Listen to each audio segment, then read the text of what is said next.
1983-cü il sentyabrın 25-i. Podpolkovnik Stanislav Petrov xidmət etdiyi hərbi hissəyə növbəti iş gününə yollanır. Adəti üzrə evdən tez çıxan zabit ictimai nəqliyyatdan istifadə etmir. Piyada gedir. Yolüstü qəzet köşkülərindən bir neçə qəzet alır. Dil-dil ötən Valya onu əskəri qaydada salamlayır və həmişə də eyni sualı verir. Göylərdə sakitlik deyir. Elə Stanislav Petrov da həmişə eyni cavabı verir. Valya, gecə rahat yata bilərsən. İlham Cəmiloğlu yazır ki, həmin gecə təkcə Valya yox, Serinin bütün vətəndaşları rahat yatanda, Stanislav Petrovun kabinetində dünyanın taleyi həll olunurdu. 1983-cü ilin sentyabr ayında baş vermiş bu hadisə, adi bir yanlışlıq ucbatından 3-cü Dünya müharibəsinin başlanmasına səbəb ola bilərdi. SSR Müdafiə Nazirliyinin Serpuxov 15 adlandırılan məxfi hərbi hissəsinin növbətçi zabiti Stanislav Petrovun sentyabrın 25-dən 26-sına keçən gecə təlimata uyğun olmayan verdiyi qərar, qanunu ciddi şəkildə pozması məhz həmin gecə dünyanın nüvə fəlakətindən xilas edib.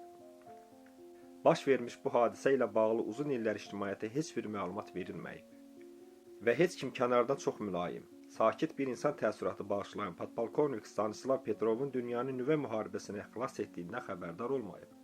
Petrovun xidmət etdiyi hərbi hissənin təyinatı SSR-ABŞ arasında münasibətlərin heç də isti olmadığı bir dövrdə Amerikanın hava hücumu qüvvələrinə nəzarət olub.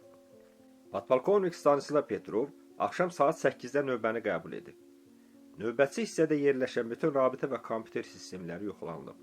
Bütün müdafiə və xəbərdarlıq sistemini əks etdirən M10 monitorunun sazlığına xüsusi diqqət yetirilib və jurnalda növbətçi hissədə hər şeyin qaydasında olduğu qeyd edilib. Sakit başlayan növbə bir neçə saatdan sonra həyəcanlarla müşahidə olunub.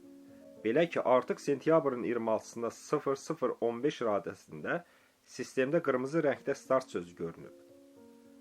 Bu artıq Amerikanın nüvə başlıqlı ballistik raketinin startı demək idi. Bir neçə dəqiqədən sonra ikinci raketin buraxılması monitorda öz əksini tapıb. Daha bir neçə dəqiqədən sonra isə Amerika Birləşmiş Ştatlarının üçüncü raketi monitorda görünüb. Təlimata uyğun olaraq əks tərəfdən gələn raket hücumunu növbətçi zabit qeydə almaqdan dərhal sonra rəhbərliyə məruzə etməlidir.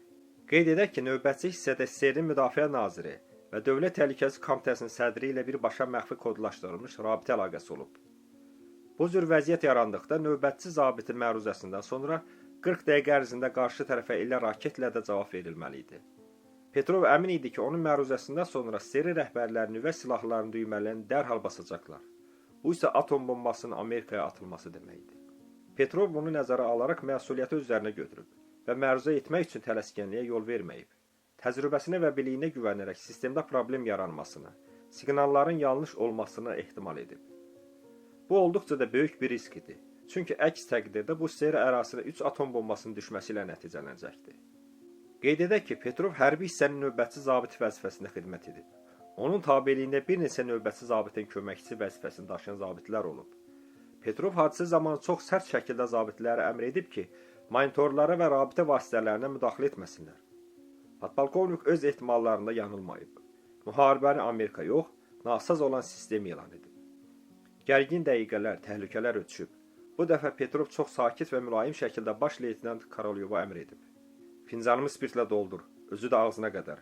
Sülhün şərəfinə sona qədər vurmaq lazımdır. Bu hadisə haqqında SSR dövrünə bir cümlə də olsun mətbuatda yazılmayıb. Stanislav Petrova bu hadisəyə görə heç sağ ol da deməyiblər. Əksinə, rəhbərlik onun şəxsi işinə bir töhmət də əlavə edib.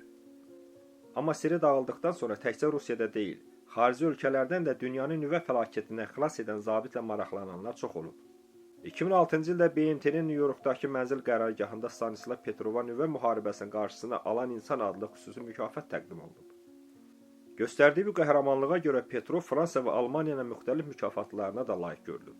Onun haqqında dünyanı xilas edən adam adlı sənədli film də çəkilib. Baş vermiş hadisədən bir il sonra 1984-cü ildə Stanislav Petrov ordu sıralarından təxris olunub. Ömrün sonrakən Moskva vilayətinin Fryazino şəhərində yaşayıb. Dünyanın nüvə fəlakətindən xilas edən növbətçi zabit Stanislav Petrov 2017-ci ilin may ayında 77 yaşında vəfat edib.